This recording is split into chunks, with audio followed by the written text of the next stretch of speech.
good evening. Welcome back to Celtic World Order podcast. As always, I'm Steve O'Matt. It's an absolute pleasure to have a familiar face on, a good friend, and actually good to see that you're wearing that top, because I was actually about to stick that on and all and would have looked like a pair of tits. So I'm glad I didn't put it on. It is, of course, a familiar face, top man. You'll know him from The Boys on the Bus. He is Mr. Post-Match. It is Terry Robb. Terry, how you doing, mate? I'm glad you didn't say post-match pish there, because now that I'm running the show, it's definitely not post-match pish. It's a proper professional production. I like this wee top, Steve. See when it came out, I looked at it and my first thought was, what on earth's that? And then I said, do you know what? It's a bit different. I'm going to buy it, and I bought it and absolutely love it. But each to their own. I've absolutely no idea why I'm smiling. I think it's just a nervous smile. I'm all over the place. You're gonna have to carry me in your back here. I'm all over the place. I've been doing stupid things all week. I lost the Sky remote and I found it in the fridge. I said to you just before we come on, I turned off my internet when I meant to join the show. Been doing all sorts of mad stuff, and I said to you when you sent me a message this morning to tell me Ralston was injured, and I think I just came back and said I don't give a fuck, because my head is just filled with, it's just consumed with Celtic bullshit particularly over the last 7 days. I've never known a 7 days like it in nearly 50 years of being on this earth, and most of that supporting Celtic. It's just completely consumed my mind, and the one thing that is supposed to be my escape from the normal pressures that everyone has in life and family and work and all that kind of stuff, the one thing that I look forward to is Celtic, the games, chatting to like-minded people, build up to the game, looking forward to it, talking about it afterwards, having the general crack on the chat. And see, this last 7 days, it's just been unbelievable. I was checking there when I was waiting on you about the seven stages of grief, and I'm trying to work out where I'm at. So the 7 stages of grief are shock, denial, bargaining, guilt, anger, depression, and acceptance. I don't think I'll ever get to 7. There'll be no acceptance. There's nothing anybody can say to me now that will make this situation acceptable in any way, shape, or form. Yep. There's one that's not on there, and I think it describes where I'm at now. I'm just sad. I'm just really, really sad that this once great club has been reduced to the biggest laughingstock in world football.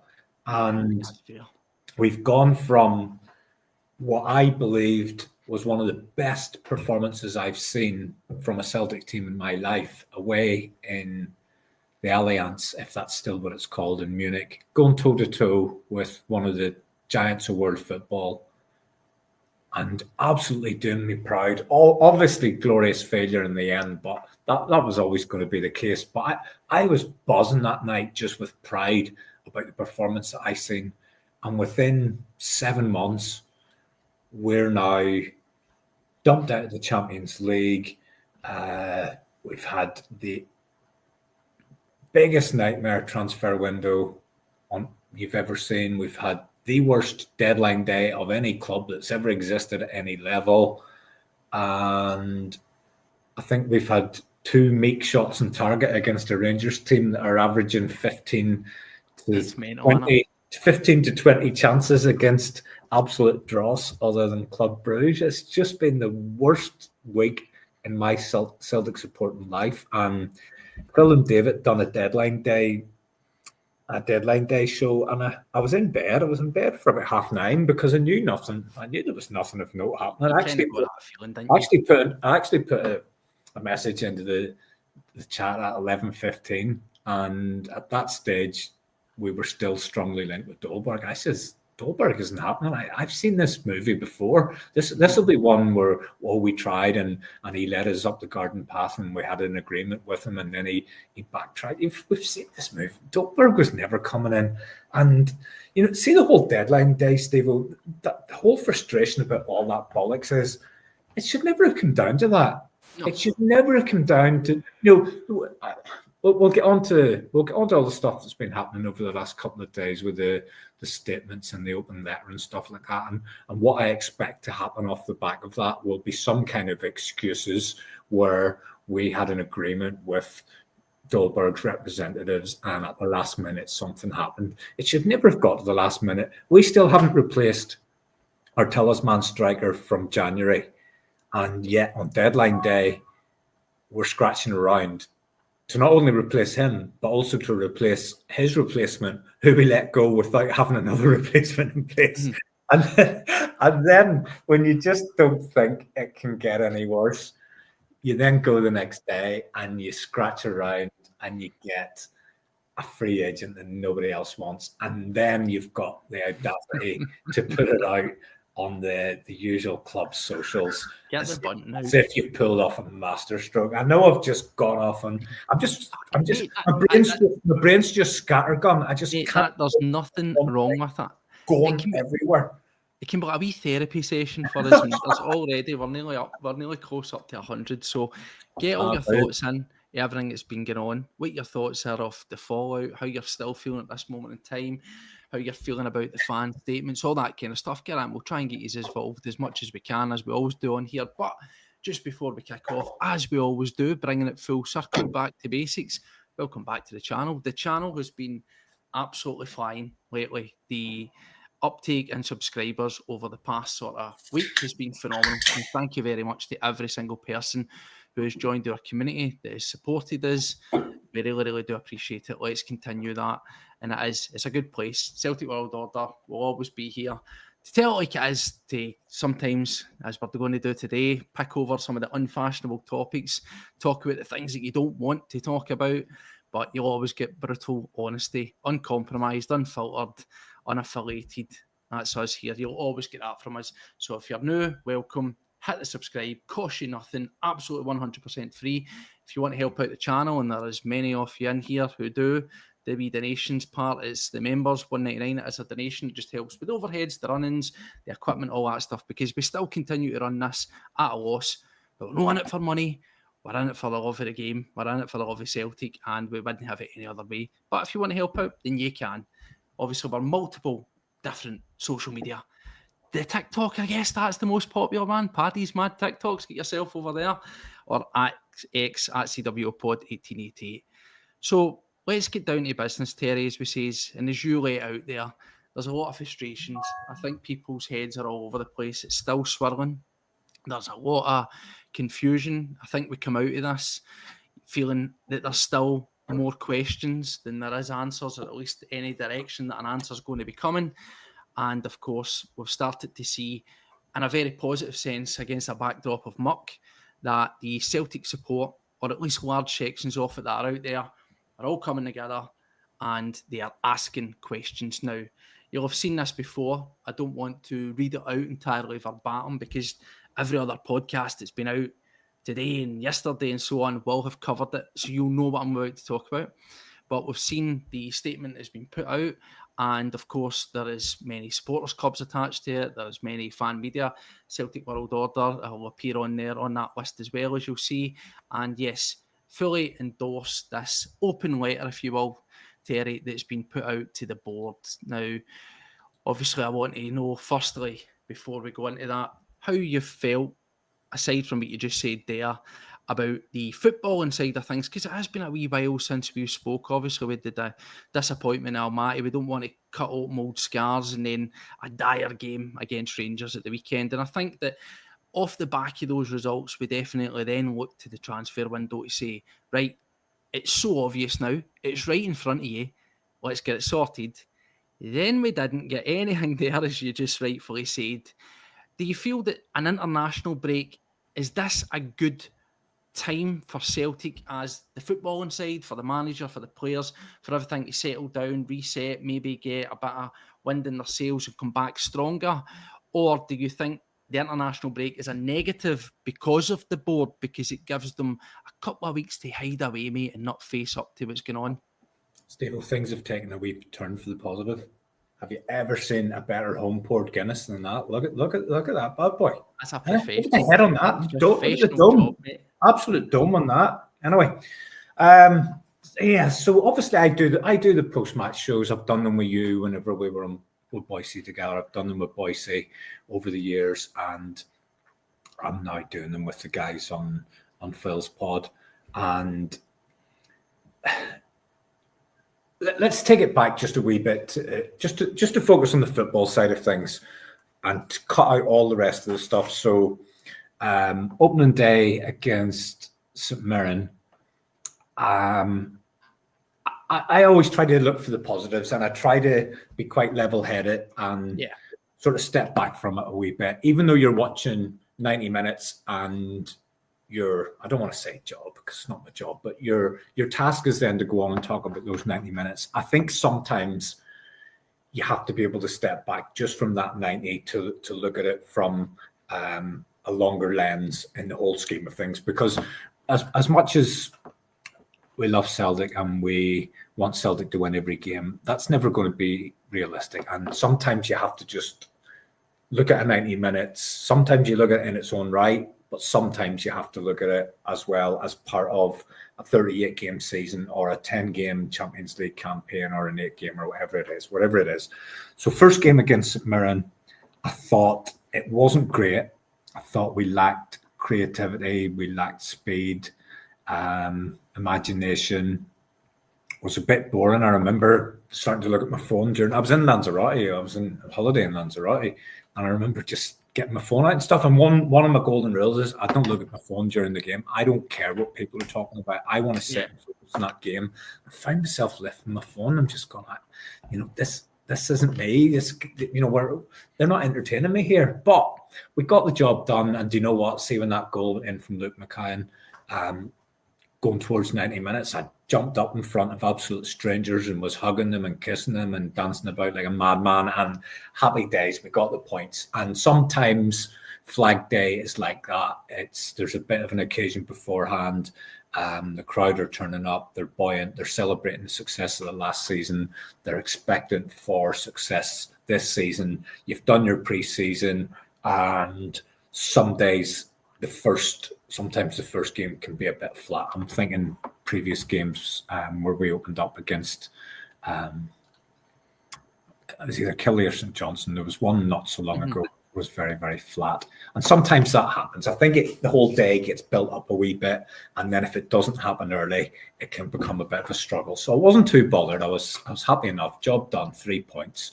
Then Aberdeen, I was a wee bit more enthused because I thought we got that done reasonably comfortably. However, looking back on that, I think Aberdeen currently have got 0 points, albeit I think they had a very good deadline day, which will see them improve immensely. But I thought we were comfy enough that day. We got the job done with minimum fuss, and I was starting to get a bit more optimistic. Livingston first half was dreadful. We created nothing. And that's the game where you're kind of thinking, okay, we've had Flag Day, wasn't great. We've gone to Pittodrie, probably with a little bit of trepidation, albeit we've a good record there. You still always feel you've got to go to Pittodrie and perform well, or you won't get the job done. So you're getting into Livingston thinking, right, this is the one where, we're really going to start to go through the gears here. And first half was awful. Second half, we scored 3 goals. And again, you're thinking, do you know what? We're building up gradually here. We've gone from 1 goal to 2 goals to 3 goals. And then it's just fallen off a cliff. You've got the home game against Karat, and you've everybody, me included, everybody's on there. How many are we going to score? How many do we need to win? But I had this plan in my head, minimum 2, 3's good, we want 4. Fucking hell, we didn't even have 4 attempts on goal. And, even then, I still didn't press the panic button, and thought, all right, awful performance. I've seen this movie before.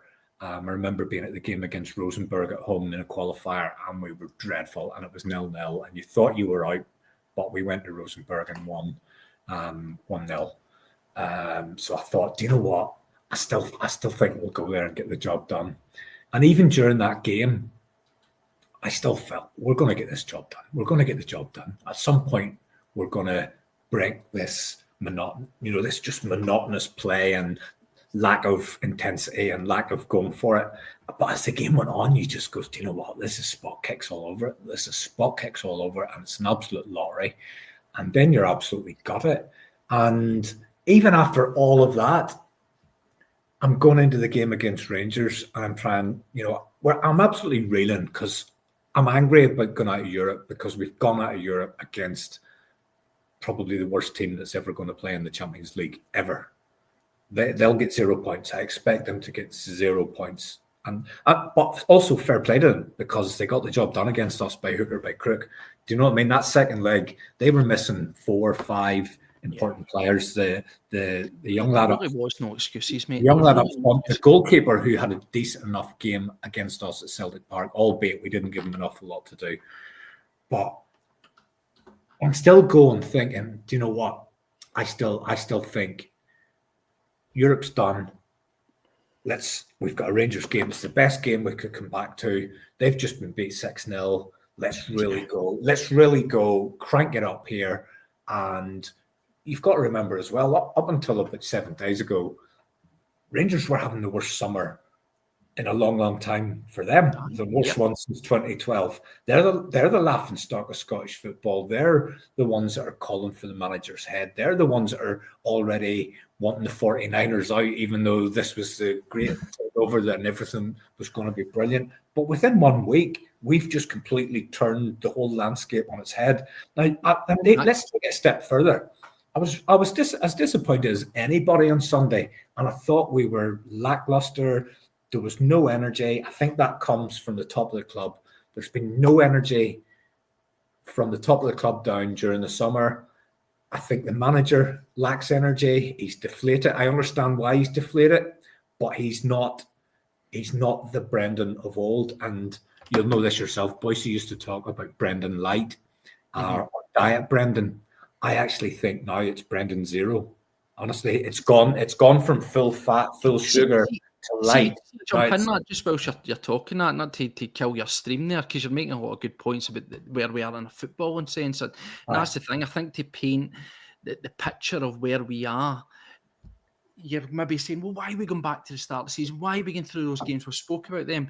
But it just starts to really set a tone and, build up to where we find ourselves now and why you're getting this sort of groundswell of emotion and outpouring and, opinions for the fans. And as I say, rightfully so, because we've started to show over the course of the summer and the way that the football sort of getting into a bit of malaise and the manager looking for stuff, you were building up to expecting something. I think that's the biggest thing. And you realise that there was something that you're building up to an expectancy to try and make things easier between now and January. And you've not got it. So I think it is important to talk about that there. But as you say, see the whole idea of Brendan Zero or whatever. See the events of we've not heard anything for anybody really at the club, but see the events of what happened with that shambolic transfer window. Do you have any genuine concerns now? We've all saw the stupid WhatsApp rumours, Brendan's leaving, and folk are going to try to create a rumour, at least get it right. It's going to be announced on Wednesday before the AGM. AGM's not like November. So if you're going to start a rumour, at least try and make it right and accurate. Do you have any real concerns, mate, around about Brendan Rodgers? You said Zero, you said Light. He's cutting a frustrated figure. We've no heard from anybody at the club. Have you got the belief in Brendan Rodgers to galvanise this squad that's going to be here between now and January, really pick them up off the ground, maybe reinvent the wheel, reinvent the tactics, and get the energy and the buy-in once again that we need? Well, just to finish off on the games, I actually still came out of Sunday on my post-match show with Phil, taking a step back and going, yeah, do you know what? It's been a shit show up to now, but we haven't conceded a goal. We're 6 points clear of our normal main rivals at the top of the league. We've got a big day coming tomorrow. It's not great. It's not where we want it to be. But after tomorrow, if we get X, Y, and Z that the manager's been asking for all summer, we can still have a good season. Yes, we don't want to be in the Europa League, but we can still go on, win the league. The manager can get it together with the players that are going to come in. And we can lick our wounds and still have a good season. Now that can still happen, but it's going to have to happen despite the recruitment and the board and all of that kind of stuff. And for that to happen, that needs those players who are currently showing no energy and a manager who's shown a lack of energy. Hello, 2 seconds, mate.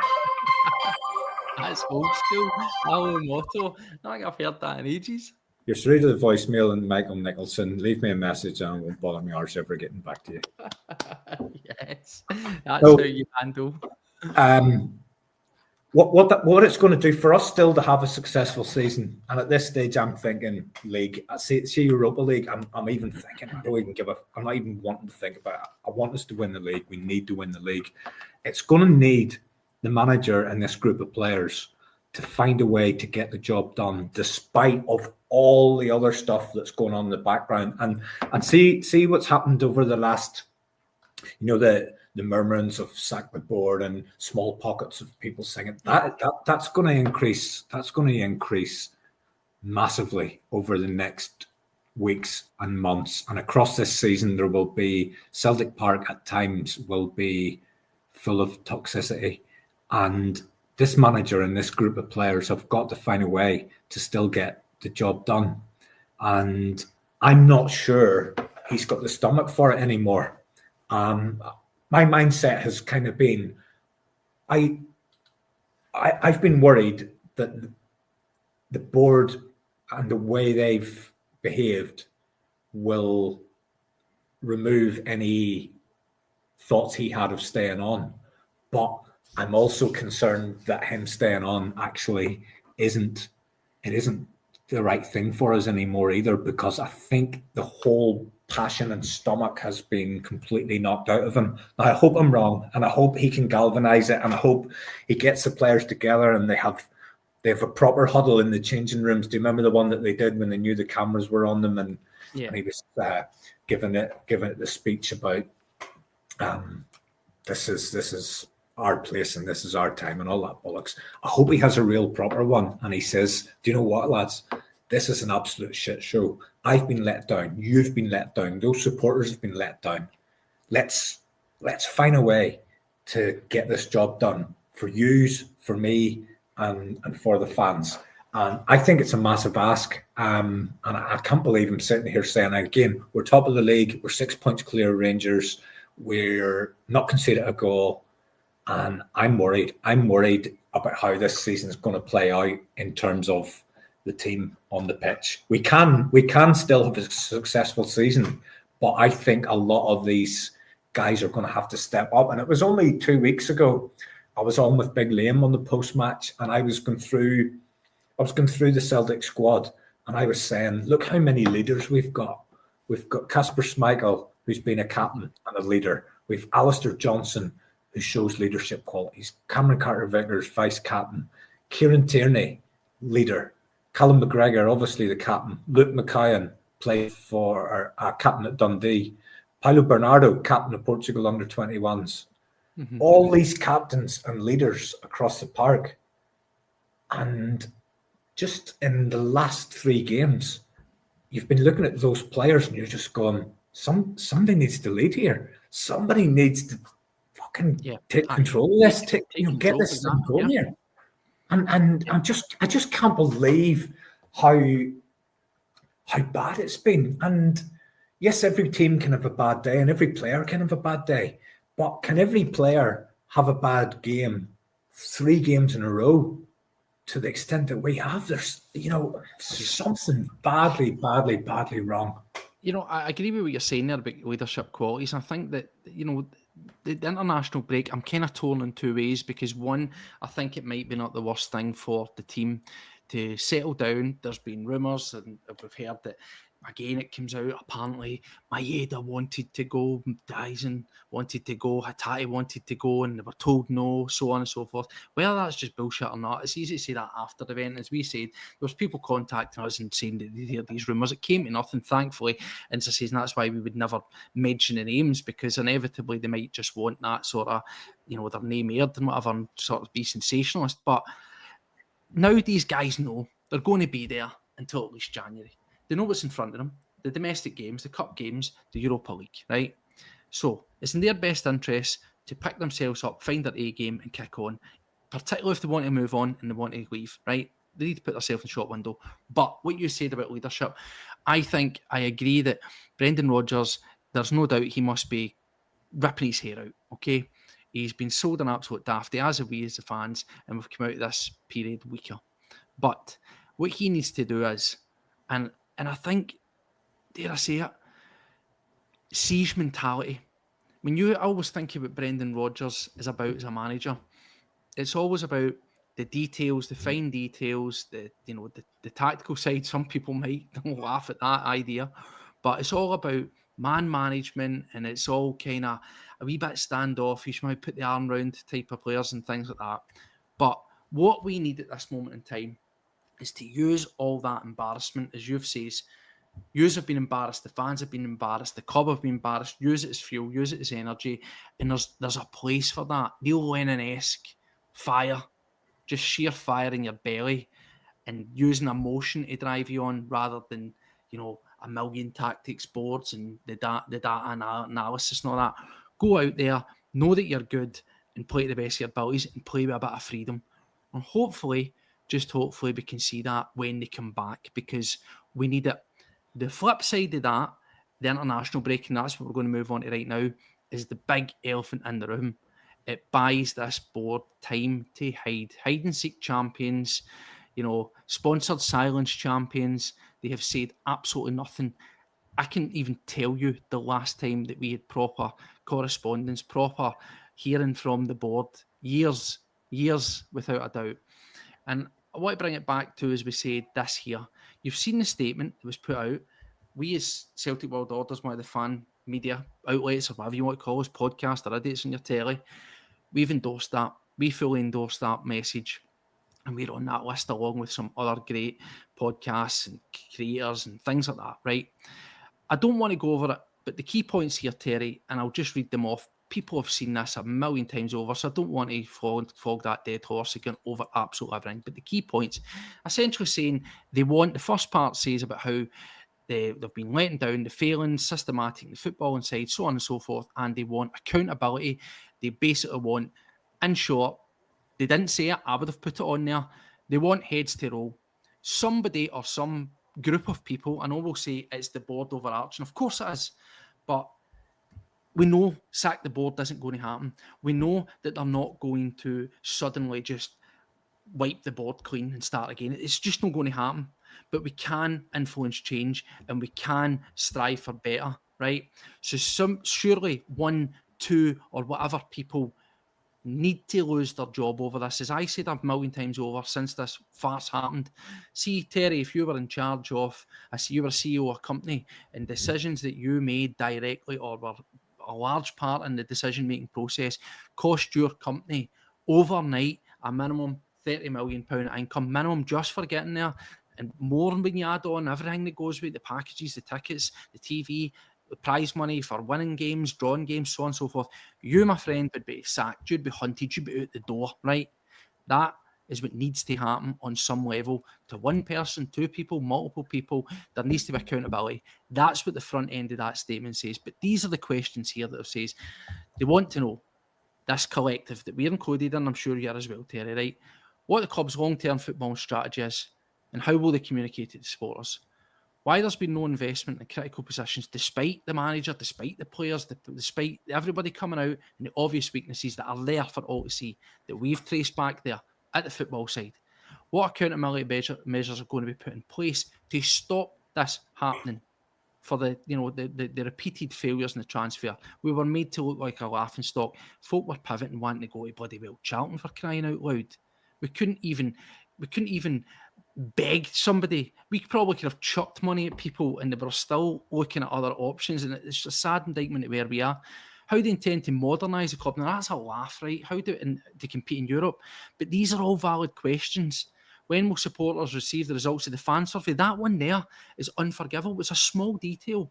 Over a year ago, nobody that's not been released because they've been slaughtered, right? But they're duty bound to tell us, don't run a fan survey if you don't tell us the answers. Why have the results of the Fairhurst inquiry regarding policing and supporters getting involved with the law and the things that have been happening around the stadium, why has that not been made? Why have the outcomes of that not been published? And finally, why does the club continue to resist working with supporters, tap into what fans want on a match day for the atmosphere, supporter experience, and consultation with us on the likes of things like ticket pricing, distribution, the idea of doing a ticket exchange, so on and so forth? Why are we having to come onto platforms like this? Why are people talking on the forums? Why are people talking in the fanzines? Why are people talking on social media about all these things that they want? Why are they not tapping into it? Why are they not asking what we want? They did it in the fan survey, but they never gave us the answers.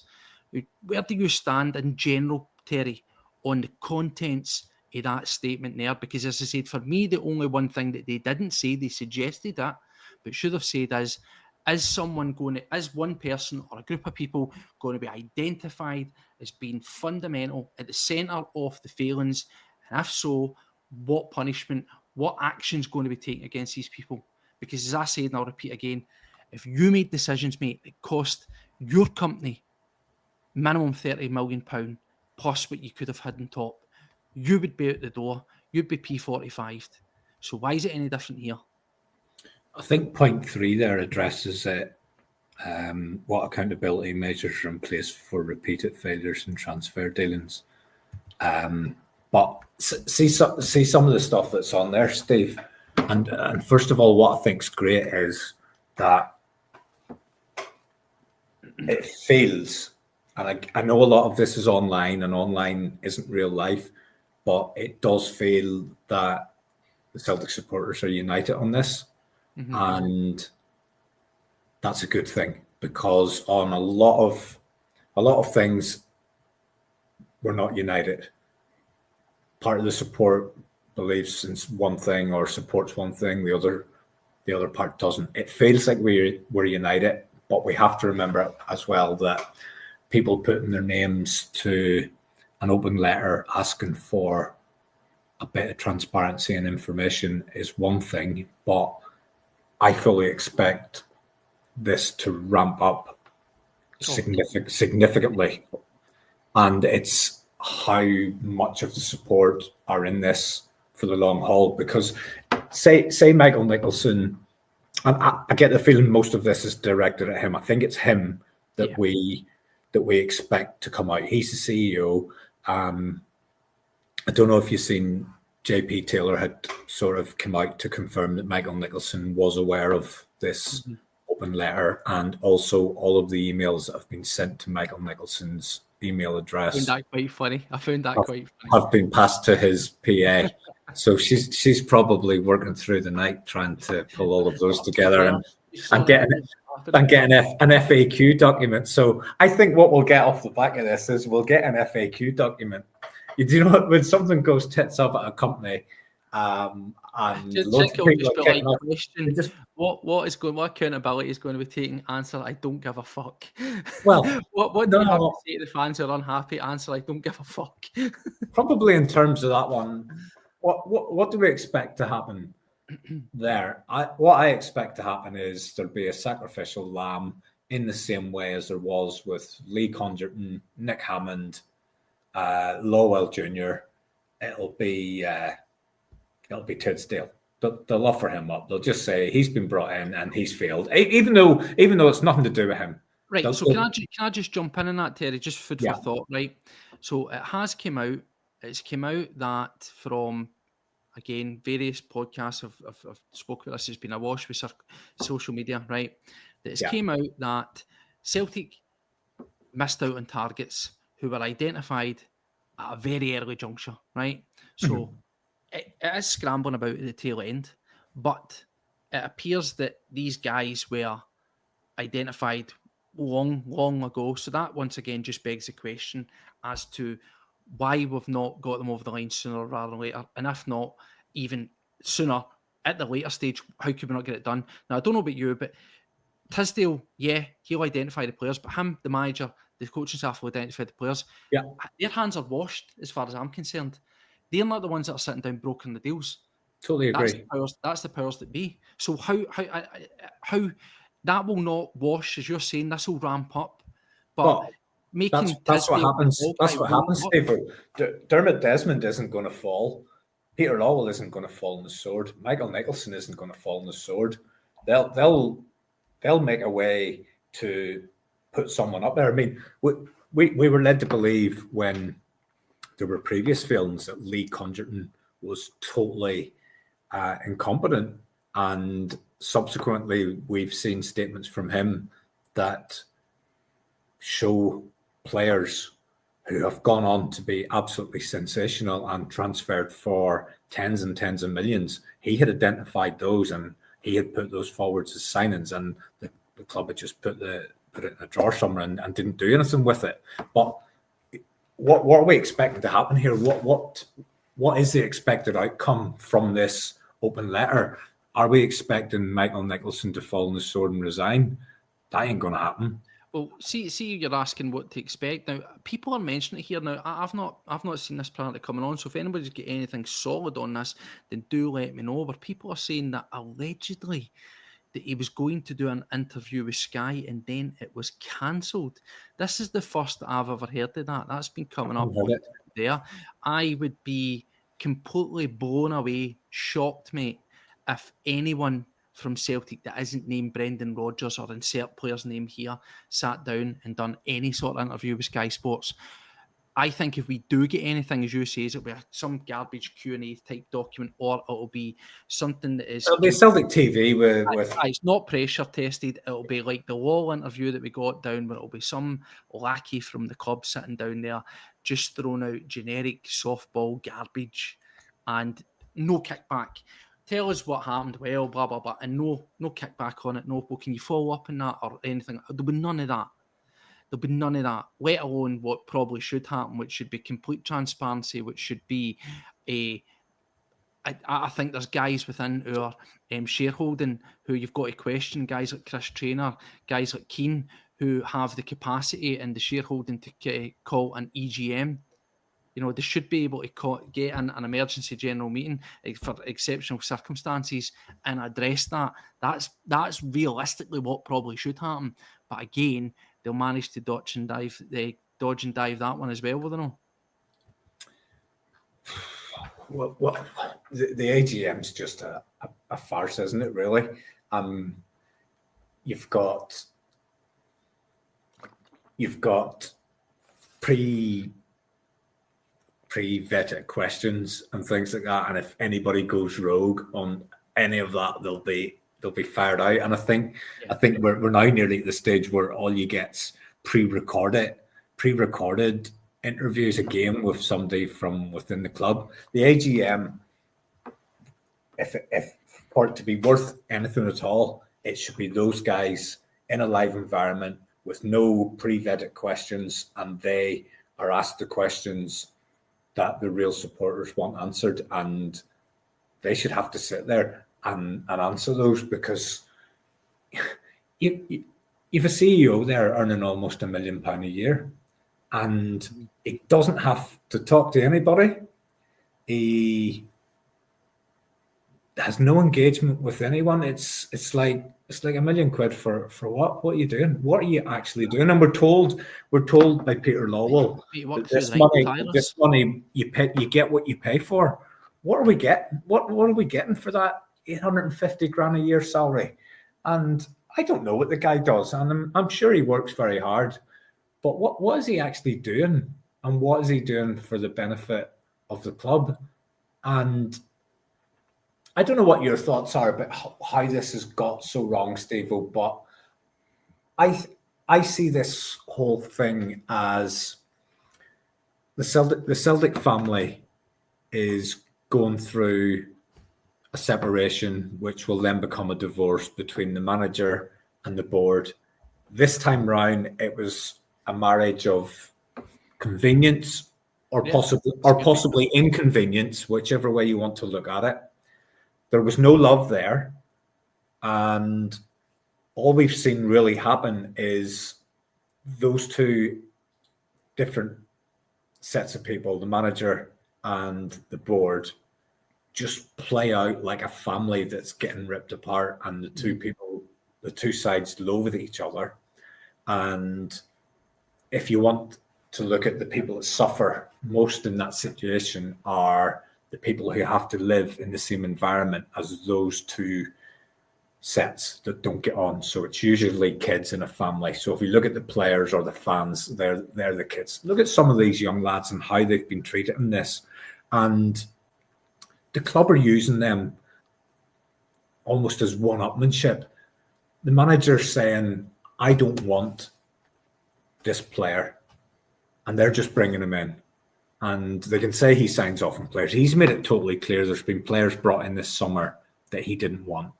And you're going to move on to the Europa League squad, and that will back that up. There's been players brought in this summer, and he has completely distanced himself from them.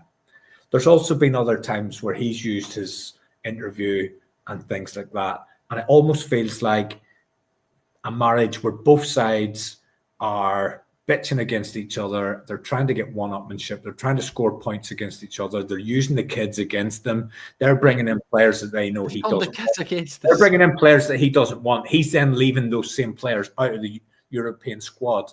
And that's just using the kids to try and justify your side of the argument. And in the meantime, all of the other people that are living in this environment are completely unhappy. And that's then manifesting itself in what's happening on the pitch. That's how I've rationalised it in my head. This is a separation and divorce just getting played out in public, and the whole world's watching it and laughing at it. Yeah. Paddy's saying call a Cobra meeting. Paddy, I'm pretty sure there already have been a Cobra meeting of sorts in Celtic Park, because all the snakes in the boardroom will all have been getting round, trying to make sense of this increasing pressure that's coming their way for the fans. So I think that one's already been done, mate. But Stephen, look at those wee boys. I mean, look at like Yang. Look at the way he's been treated. It doesn't matter what you think of him as a player. He's been just treated as a piece of shit. And even Ida, I had no time for Ida. I thought he was lazy and I wanted him gone. But I didn't for 1 second think he would go without a replacement. Yeah, the manager said that he wanted one, if not two strikers, mate.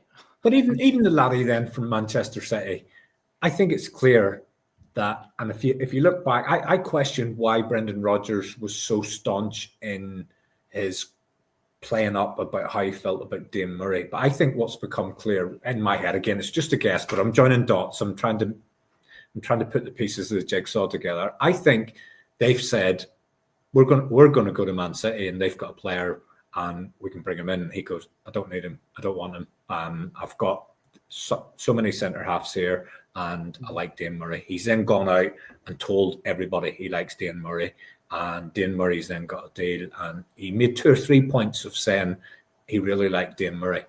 Mm-hmm. And they've gone ahead and brought in the guy from Man City. And we've probably burned every bridge we've got with them now, which was probably one of the good things that the board have done, is build a relationship with a team that have got a steady flow of players that we could bring into our advantage. But they've gone ahead and brought in Simpson Pusey. The manager then tried to we haven't seen him. He's got great pedigree. We haven't seen him. He then said he's not ready. He'll not be ready after the international break. And the reason for that was Man City were playing in the Club World Cup.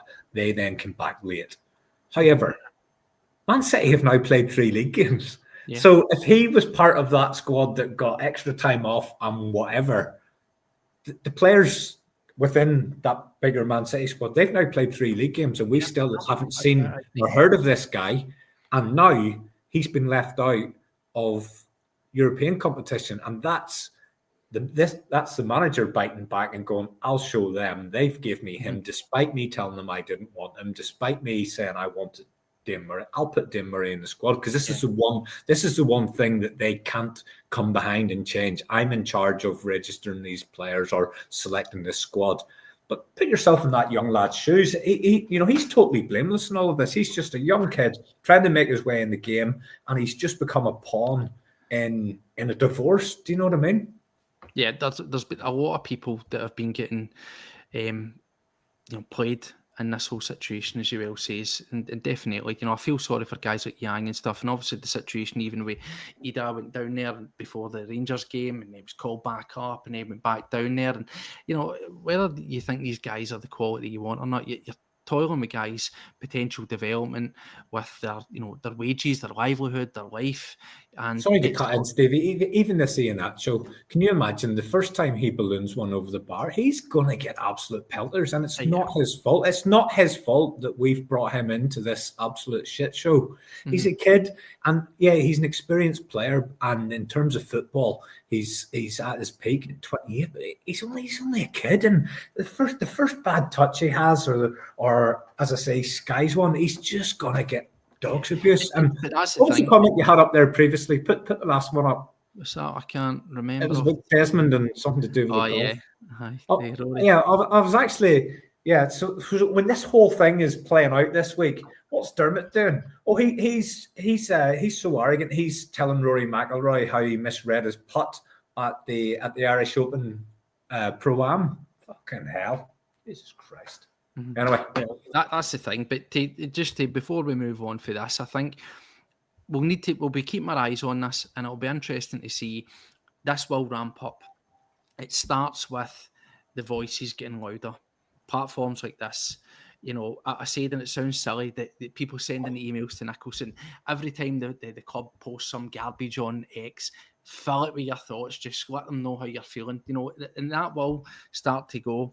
Then there's obviously the other ones when football comes back. Are people going to make their decision? There's been a lot of home cup ticket scheme that's been axed. Obviously, yep, as we say, there's always going to be somebody that will fill in that seat. However, it will never truly sell out, right? So people might buy those tickets, but I still don't believe that, 50,000 don't buy their ticket for the cup, 50,000 other punters will buy it. They just won't. They simply won't. It'll be reduced numbers. It might not have the maximum impact, but it will over time. And then there's other avenues. But I think the fan thing getting together, that's the first thing.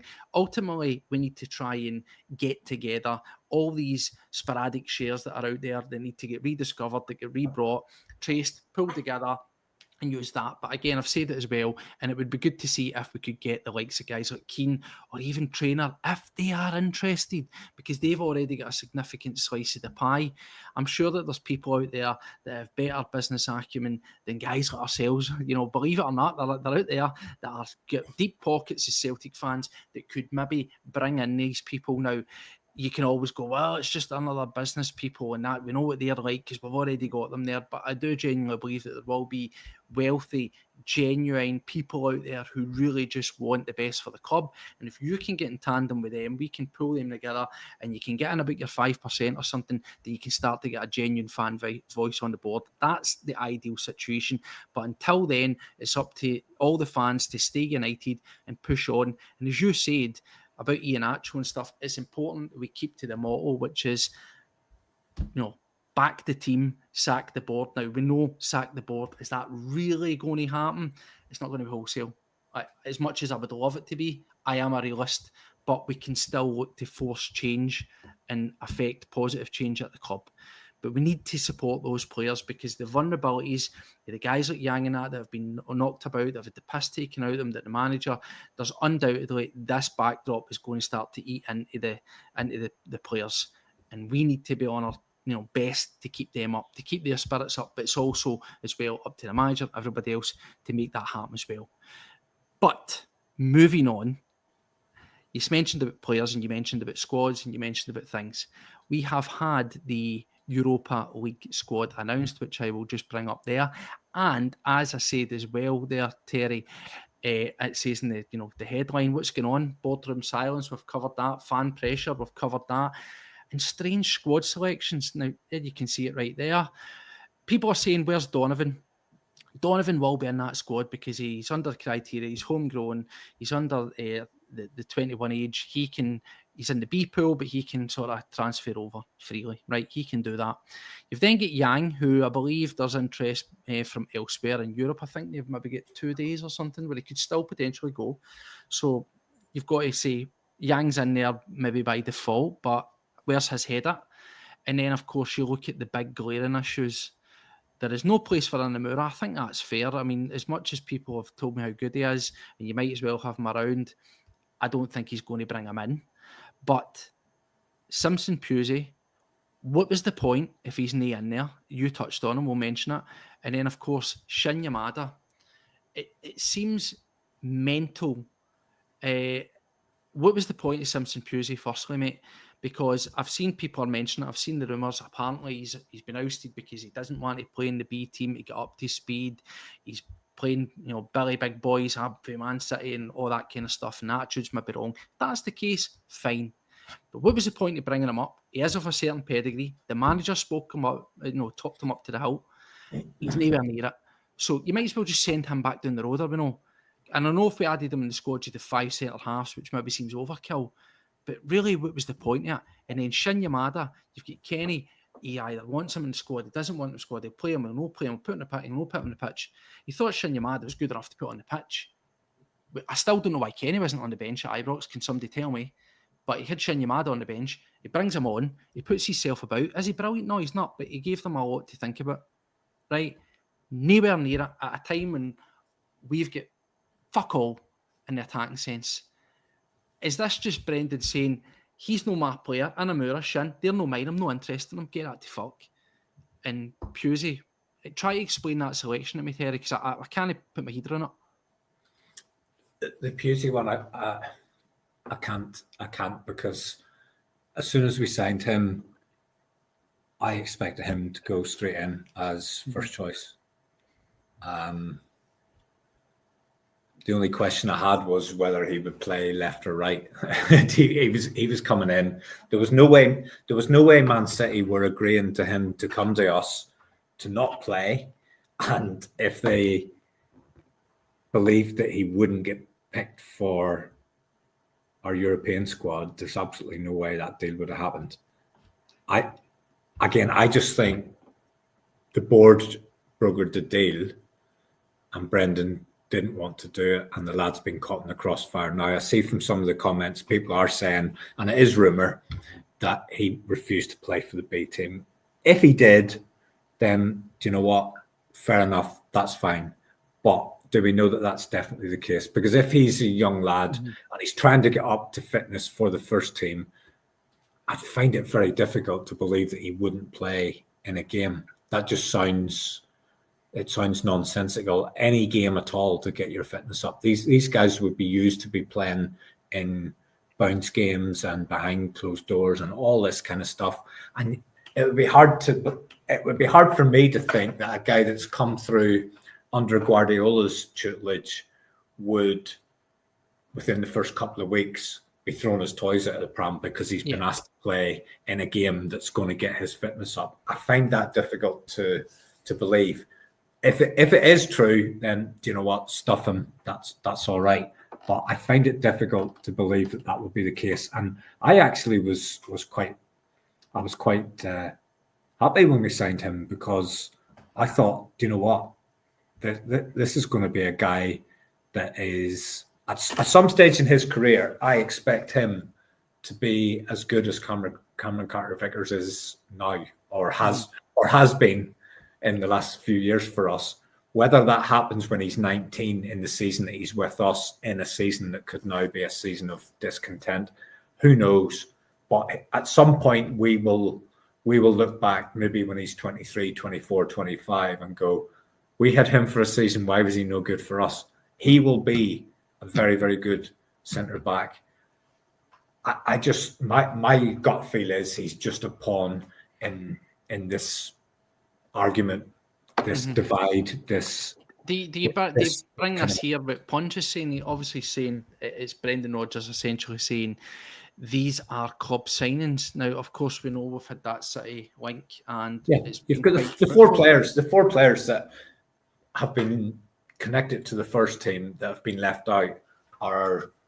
I think you can draw the assumption that they're not players that he wanted brought in, and they were just brought in anyway. I mean, I get totally understand everything that people are saying about, Simpson Pusey. If he has done that, I agree. It's not the attitude, it's not what you want. But I also see your side of it, where it's not in his benefit to have that attitude, because that will take you back down there. And I know that you could sit there and say, well, I was promised X, Y, and Z. Maybe he was promised something, maybe he wasn't. But I just imagine a guy like Guardiola or Man City, it wouldn't reflect well on them if they sent up somebody there and he gets sent back in the reports where he was not following orders or instruction or anything like that. It doesn't bode well for him, is what I'm getting at.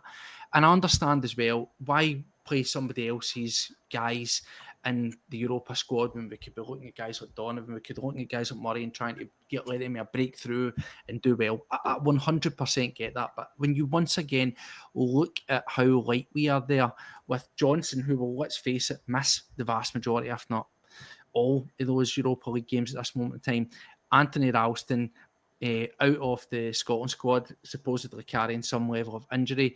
Tierney, probably for a good, to be honest, that he's pulled out that squad as well, but it shows you how fragile we're there. I just think that having a guy like Simpson Pusey in there would allow us a wee bit of flexibility, because you could maybe deploy him at, right back, or you could maybe go mental and do a back three or something like that. It just gives you a wee bit of flexibility in an area that we are absolutely wafer thin. That's all I'd say about that. I get that he's someone else's player. And I think as well, with regards to Shin Yamada, the Yang, he might switch over. I'm not sure. Keep me right if I'm wrong here. If Yang were to be sold and we end up opening up a spot, are you allowed to then get like an emergency transfer in of one other player? It would probably make sense to make that Shin Yamada for Yang. So, I don't know, Steve. I would assume you could. I'm assuming you could do, but I don't know. Well, that's the thing. It's just we need a wee bit of sort of clarity. I've got to say, I do feel a wee bit sorry. Do you think if you're a betting man, Brendan Rodgers going to be the first voice that we hear coming out of the club anytime soon? I think there will be something from Michael Nicholson before Brendan Rodgers has his next pre-match press conference. It may just be an FAQ sort of document, or it may be an in-house.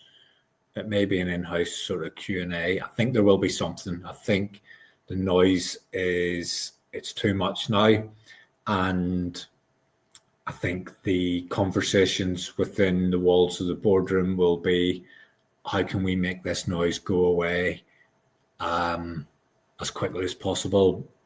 But it isn't going away this time. This isn't just a deadline day thing. This isn't just the last week thing. This has been building up over years and years and years and decades. And the board have had so many warnings. Remember the banner from years and years ago, don't fall asleep at the wheel. Years and years and years.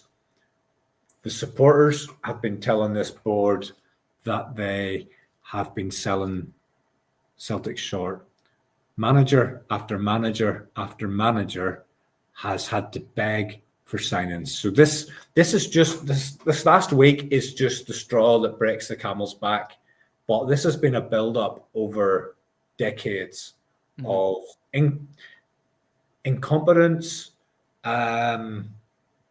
arrogance. And do you know what? And this will sound crazy, and I know it's not right, but my mind has just been going so mad this last week trying to work out how things could have been so bad. Because if you tried to have such a bad last week to the transfer window, you actually couldn't do it. You couldn't do it if you tried. How do we get it so wrong? And before anybody clips me, this isn't what happened. But I've just been trying to think, if somebody came out and said, oh, the Celtic board wanted to bring the league closer together and sabotage the whole thing the manager was trying to achieve, or the 49ers offered them a bung of 20 million to blow this title. If somebody came out and said that, I would go, right, I understand now. And that's how crazy it is. I don't think there's anything these guys can come out and tell me. Whatever. I think Michael Nicholson will make some kind of statement, be it in paper copy or verbally in a safe environment. He'll make. Well, either he'll do it or he'll get Peter to do it if he doesn't have If he doesn't have the confidence to do it, despite his 800 grand salary, he'll get somebody to do it. He might get Jerry McCulloch or somebody to do it, but there will be something from the club. And I think it will be an attempt to deflect and diffuse and all this kind of jazz.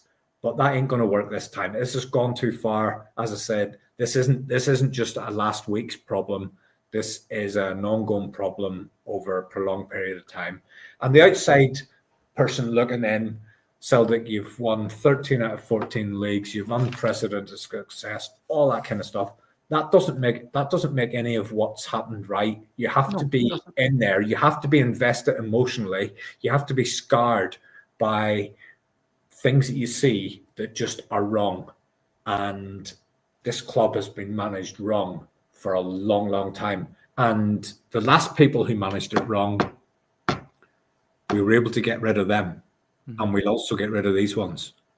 Well, I'd like to hope so. I know that sounds, somebody will sit and go, yeah, that's fine for you, dickhead, sitting over in Northern Ireland, and you go to 1 or 2 games a year. That doesn't matter. Everybody supports Celtic in their own way, but the one thing that's important, the one thing that will bring about change is if the support are totally united. And at this early stage, and like I say, it's only an open letter and it's only online, people putting their name to it. But when the next stage comes round, and I don't know who's going to, I don't know if this is a north curve. They're going to lead on this, or other people will come in. There, as you say, there's a lot of people invested in Celtic with a lot of money and things. I think this will morph, and this will evolve. And in 6 months' time, if there hasn't been the change that's required, this will look a hell of a lot different than just an open letter.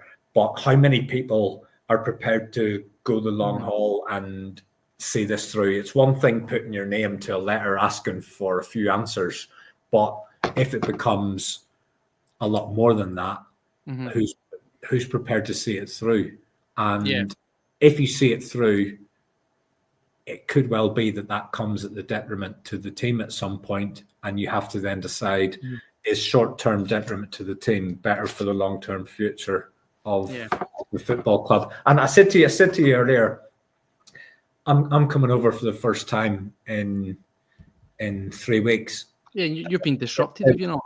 Against Hibs, I've got everything booked. I'm coming over for 3 days. I'll be on the lash, all that kind of jazz. And I'm sitting here now going, I said to you earlier, I wish I hadn't booked it, because I can't even look forward. This is the first international window where I'm actually delighted, because I just don't know if I could face another match at this point. I'm glad to get a break.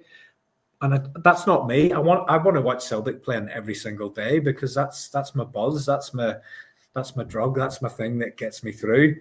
But I'm coming over for that match, and I'm sitting going now, I don't even know if I'll try for a general sale ticket, because I'll be happy enough just to go and stand outside the ground and just fucking shout abuse at a few people get in, or maybe hold up a banner or something. I don't know, fuck. But if by that stage, I think that's the next home game. I think I'm right in saying that. I don't think there's a Europa game at home. There's definitely no domestic game at home until that one. I don't think there's Europa. So I think Hibs is the next home game. But if this organised group evolves to the point where people are being asked to consider not going in during that game, even though that's me coming over for the first time this season, I think I'd be pretty supportive of that. I'd stand outside, because something needs to happen here. But the only part then that I read myself in is that doesn't help the 11 guys that are on the pitch. That doesn't help the manager in the dugout. Yeah. Now, I'm looking for a wee quick switch through the comments before we wrap up. And yeah, I mean, there's loads of people. I've got loads and loads of things. There's a lot of concerns. Football's like, think this could be COVID-esque. I certainly hope not. Definitely not. And that's a weird one I find for Stevie. I'm not putting up comments that don't suit my agenda. Do share what's my agenda, because I've brought up loads of comments that I don't necessarily agree with. And speaking of them, here's one right here. Mick, he's saying, overall, the Celtic board have been successful. False undoubtedly, but modern day social media tends to exaggerate everything. Be astounded if we're not champions.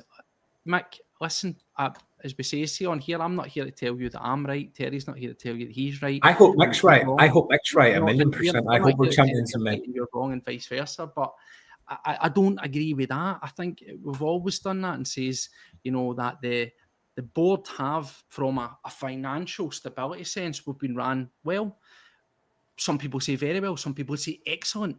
I think that there's a balance there. We have been run well. We're self-sustainable. We've got a good model, but it's clearly not without its flaws, because it's often to the detriment. Having that sustainability and that money and those reserves has always been to the detriment of the product on the pitch. They need to find that fine line. They need to find that balance.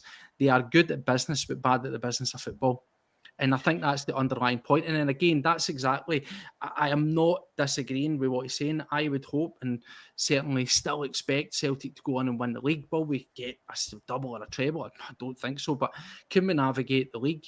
Yes, I do. The warning signs, though, Steve-O. It's the warning signs. Sorry, that's for me is not a coverall. That to me is, people say like the likes of what we were talking about, the open letter and platforms like this and speaking out and things that, as you say, is exaggerated or are causing a problem. I actually think that staying silent and accepting essentially just the status quo is part of the problem. I'm pretty sure that Mick, and again, it's not a shot at yourself, but just because the sort of encompasses the way your comment sounds, the board will love that kind of attitude. Because that's exactly what they would say to us. Look at the medals, look at the trophies, look at the success, but not actually, you know, peeling back the curtain. And I'll always come back to the seasons that we got failure to get into the Champions League. If we'd invested, we'd have got in there, got a return on investment. But look at the ones that we even had direct entry into the Champions League. Aside from the big, large new format that we've done well in last year, see the other 3 occasions that we get in the Champions League where we had a league format, the old school, where you had to be top 2 to get through or finish 3rd and go into Europa League, right? We just took getting into it as being the be-all and end-all. We didn't spend sufficiently with a view of saying, well, we'll pick up some points here, we'll get some extra revenue from that, and worst case scenario, if we don't go through, we'll finish 3rd, and then we've got a stronger team to go and do what, guess what, you hate me saying it, Rangers have done quite, you know, a large period of time they've been in Europa League, and make a good fist at it. That's a failing from the board. So they will, yes, they've done well for us and we've been successful.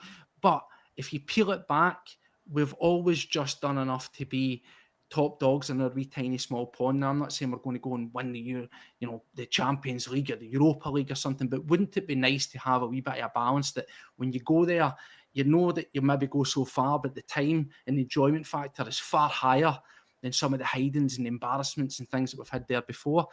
That's where they need to find that balancing point, I think.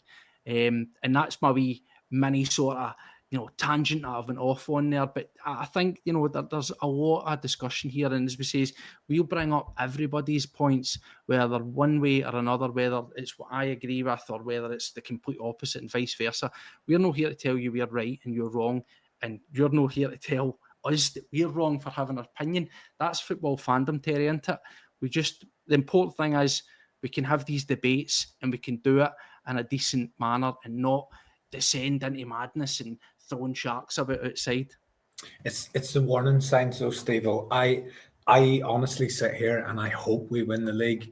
And if you press me now to say who will win the SPL this season, I 100% will say Celtic. Yeah, I honestly will 100% say Celtic. But the thing is, foresight is better than hindsight. And if we can see the warning signs, then you're better to act on those warning signs than to have hindsight and look back and say, oh, I wish something had happened that didn't end up in us being here. There's a point there from Brown Warrior, and I do agree with him. He says it was 9:52 there. I don't think the signings are as bad as some are making out. I don't think people are necessarily saying the signings are bad. I think what we're saying is there's signings that have been brought in that are ones that the manager didn't want. But I think what Brown Warrior is referring to, and he's usually spot on with his contributions. Mm-hmm. Alec Wisha and the winger that we signed, I'm quite confident that those two guys will turn out to be good signings for us. The bad part of that is those two guys should have been in June. And if those two guys were in June, we would be in the Champions League and not the Europa League. We had absolutely nothing in the forward areas. We were relying on James Forrest and Yang to get us through. And you can argue that should still have been enough, but ultimately it wasn't. And I've no problem with Balaguisha, and I'm not even going to try and pronounce the other guy's name because I haven't learned it yet. I've been just too much going on this week. But I know people have been calling into question him coming from the league that he's coming in and whatever. I actually, and again, it's just a gut feel. I have a gut feel he might be the sort of player that gets us engaged and gets us on the edge of our chairs. He looks like a player that wants to take on fullbacks, and all too much in modern day football, wingers get the ball and they play it safe every single time they get it. We want to see wingers that get the ball and try to beat their fullback, and he certainly looks like one that's going to do that. So I actually think some of the signs have been good. Tierney's been good, albeit I didn't realise we'd only signed him on a part-time basis. But hopefully he'll up his hours and he'll become full-time quite soon. That is a concern. The two wingers, yeah. Terry, my concern with Tierney, sorry. You're concerned with me? I think too much. I'm always concerned about you because I know that you get a lot get on your head after this mess. But no, sorry, my concern around Tierney is, and it was good to see for whatever reason he removed himself from the Scotland squad. I think at this time, and I understand the players may want to play for country, Tierney should be looking to try and really, really get the best out of his career. And I think he needs to sack the international thing, right? And get in the bin some bleary-eyed idea that they're going to get to the World Cup. And I know that sounds negative, but come on, let's get real here. I love Kieran Tierney, but he looks like he's towing a caravan, right? And we can't have him disappearing on international breaks and running about when we still can't get 75, 80, 85 minutes out of him. That's my big concern about him. He didn't look like he was towing a caravan when he was playing on the wing for Arsenal. I know, but this is just my observation. I thought I posted it during the Rangers game. It hurt my eyes watching him try to run.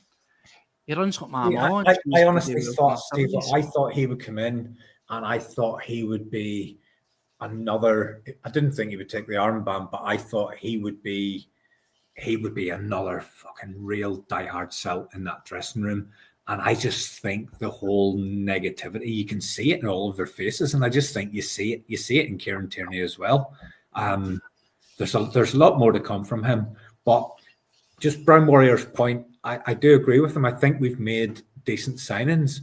Mm-hmm. My problem is that we made them too late for us to get into the Champions League. And obviously we didn't get the Kyogo replacement, and we then didn't get the replacement for the Kyogo replacement, who was Arameda. That one's unforgivable. That there's no argument. And like I say, I think someone will come out and say Dolberg was a target and we wanted him all summer. You wanted him all summer. Why did you leave it to deadline day to even get involved in it? Yep. They'll say he led them up the garden path. They thought it was a done deal, and he called it off. Well, here's one that I want to finish up with. Maybe a wee positive note to finish on, because it's not Celtic, but it creates a great picture, doesn't it? Tony Riley's saying, hell froze over because Daniel Levy is away for Spurs. Now, if that can happen, what else can happen? What could happen at Celtic? And just to touch on that before we go, we're always saying sack the board and change in wholesale, right? I genuinely believe, right, that Dermot Desmond, they're all accountable. Go and trace back all our shows. We've always been very blunt, scathing, if you will, about the board. And we even done that recent episode, just focusing and going in on the board, right? I think we all know that Dermot Desmond, with his... We've also praised him at times, Steve. Yeah, but that's what I'm saying. I think, see, with Dermot Desmond, all I'm going to say is Dermot Desmond, he's got his investment in the club, right? And he's going nowhere. I think if you maybe approach some of these guys like Keane or Trainer and you get people with sufficient money to give them a serious question to answer, could you maybe buy them out? Potentially. But let's just look at the board, because people say Nicholson, they'll look at Law being around, so on and so forth. Do you envisage a point where Nicholson, Wall, a couple others go. Dermot's no going anywhere. Let's get real here. He's not going to there. Hell would freeze over if he done it, right? But could you then just gut that board of the lackeys and get in fresh faces? And is that maybe the change that's needed? I come back to Don Mackay. Folk came to saying about Don Mackay and they try to sell me this idea that it was a smoke screen and it was a plant and he was a lackey and he was always getting brought in to show that there's green shoots of hope and change and then we'll get rid of you. I'll say a million times, if you believe that, then tinfoil hat, go and put it on, because nobody worth their salt in big business puts their reputation on the line to getting sacked after a couple of weeks. It just doesn't happen, right? No matter how much they get paid. It's not happening. It's embarrassing to mentally think that. But if you were to get in an actual CEO from a other club with footballing experience, maybe someone that's solely going to take care of the footballing department, a new finance officer, whoever it is, and try and install a wee bit of freshness and change that are no... The rules might be come and see me about signings, but as I said before, maybe it was what Don Mackay done, where he, believe it or not, went and signed players. See Dermot Desmond, see if you were the CEO tomorrow and it came to the next transfer window and the manager says, I want this guy 7 million, that guy's 8 million, that guy's 6 million, you went and bought him, and he went, oh, you didn't consult with me, right? Well, you're not the owner, you're not the overruling power here, deal with it. He's not going to suddenly sell his fucking shares, is he? So do we just need a bit of a change on the board? Do we need some of the old faces away, some fresh faces in, and there to be a level of trust that they will still do it with, sustainability in mind and sensibility in mind? Or No, is that I think it needs to be root and branch, Steve. I think it needs to be moldable, because my thoughts on the Mackay one was he came in, and in the short time that he was there, he appeared to be forward thinking. He appeared to want to engage with the fans. He showed all the signs of being a forward-thinking, modern individual. And I think that's why he didn't fit in, because the other guys on that board didn't want someone to be forward-thinking, didn't want someone coming up with creative ideas, didn't want somebody who thought it was a good idea to engage with the fans and create that relationship.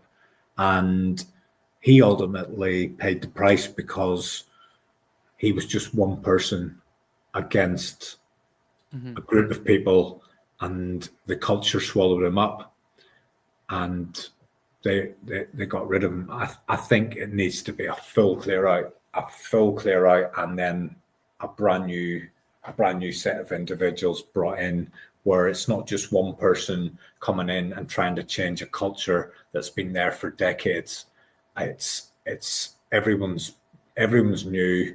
We're all pulling in the same direction. We're all modern. We're all forward thinking, and put all this negativity and whatever's going on within that boardroom. It's unhealthy. It's unhealthy for Celtic Football Club. It's unhealthy for these young lads that are being mucked about, and it's unhealthy for every single Celtic supporter who loves the club and wants the club to be the best that it can be. And we're being completely shortchanged by people who are just arrogant and I suppose just showing the power that they've got. I think they're on some kind of power trip where almost our hurt gets them off because they know they're causing it. Well, that's the thing, and I think to wrap it up here, Mick's saying be careful what you wish for. Again, Mick, I know that I appreciate your input. I don't think we need to be. I think that often the Selby is better the devil you know than the devil you don't. I think that Celtic, from a business standpoint, and that is just simply from a business standpoint, are well-oiled machine, right? That any new would-be potential majority shareholder or new board or whatever that comes in, as long as they have sound business acumen and ideally an experience and being progressive in football, that anybody with that background could come in and take the great foundations that Celtic are on from a financial and a business footing and make that thrive, if not grow. I think we're in that, and I think comments like that are in the protect what you've already got, and that will never allow you to change. And again, just to throw out one last time, we'll look at teams like Club Brugge, for example, who are nowhere near the sort of global brand that Celtic are, and they are able to blow off that protecting what you've already had. They're able to consolidate, they're able to continue to be successful, they're able to thrive, and they're able to grow. Why? Because they have people who are progressive, but also have a sound background in football, the business of football, and business acumen. That's what Celtic need. And hopefully, we'll see some sort of change. Not going to hold my breath, Terry, but we can hope. So we come back out of the international break. Just give me your final thoughts on what you think is going to happen between now and the next press conference for Celtic's next game. As I say, I think there'll be something from Michael Nicholson. What format it is, I don't know. I think it'll fall way short of giving the support what they need. And I think the discontent will escalate until there's significant change at the club. What I hope is that doesn't have too detrimental effect on the guys that are on the pitch trying to bring us this league championship. I put a banner across. I'm having to learn all this stuff now because I'm driving Phil's boss home. I put a banner across on after the Rangers game, and you've touched on the back the team, and the sack the board. Well, my banner was back, sack, and crack. All I can say is there's absolutely no crack supporting Celtic at the minute. But what I would like to happen is that at some point in the coming weeks and months, that supporting Celtic can become fun again, because this is absolutely shit. And you maybe get that kind of right, didn't you? Back the team, sack the board because the board's on crack. I won't crack. I want the crack to be crack, as in I'm having fun supporting Celtic, and that's the Irish spelling. That's the crack I'm looking for. I want to enjoy watching Celtic again, and I feel that might not happen for a little while. But do you know what, Steve? As well, at the same time, I think we've got a decent squad of players in most positions, and I do think over a course of a season there will always be a 3, 4, 5 week period where things go a wee bit stale, and it could just be, and I hope this is what I just hope that period is the one that we're having at the start, and the rest of the season then is a team, a more cohesive unit, and they start to produce a level of football that all the things aside about the level of player that we've brought in and the gaps, especially the centre forward one, there is still enough there to serve us up enjoyable football, successful football, winning football, and trophy winning football. That capability is still there. So I'm still hopeful that this can be a successful season on the park. I'm hopeful it can be a successful season off the park, in that we can unite as a supporter base and bring together some kind of meaningful change, not a sacrificial lamb who isn't actually the problem. Significant change that will then protect the future of the football club going forward. But yeah, I want Celtic. I want it to become fun again, supporting Celtic. I think it will. I think you will. I think that we're in a real doldrums at the moment. I think that we are, we're united in our sort of misery off the back of things, and there's undoubtedly, listen, these things can change. Football's strange, but coming back to just finish up, final thought. I said that the board are in consolidation mode. They're trying to just protect their wee bubble and cruise on. What I don't want to see from Brendan Rodgers, and I really, really hope that the frustrations that he's maybe had, maybe the anger that he's got, the disappointment, that it inspires him to, as I say, the guys to go out on the pitch and play freely. But maybe for him to open up the box a wee bit and, you know, express his management style or footballing style a wee bit more freely, right? Because I don't want Brendan to just try and consolidate and just try and protect what he's got, the reputation, stuff like that, and just by doing that, revert to type, just continually do what we've done. As you said, we've got a good enough. Is it perfect? Is it laden with depth? No, it isn't. But assuming we keep guys fit and we rotate and we use the squad to the best of their abilities, we can still play some good football. There's still some promise there. We can even, dare I say it, and I'll keep saying it till the day I die, change the formation. Celtic can mix it up. There's the ability. I want a Lenny-esque style when he just tore it up and he threw a new system and he tried something out. If Brendan does that, puts a smile on his face, puts a smile on the player's face, plays with a bit of freedom, then yeah, we do have the tools to still have a relatively successful season. Minimum, go on and win the league. And then who knows when it comes around to January, let's cross that bridge when we get to it. But at this moment in time, I think we need a fresh Celtic to come back for this international break. We need a rejuvenated manager. We need those players that are there to know that they're going to be there. The importance of putting in good performances and see it as an opportunity to prove a lot of people wrong, including guys like ourselves and in the comments and everything that are down in the dumps, to say, you know, we understand, we hear what you're saying, but have a wee bit of this. So that's where I'm at with that one.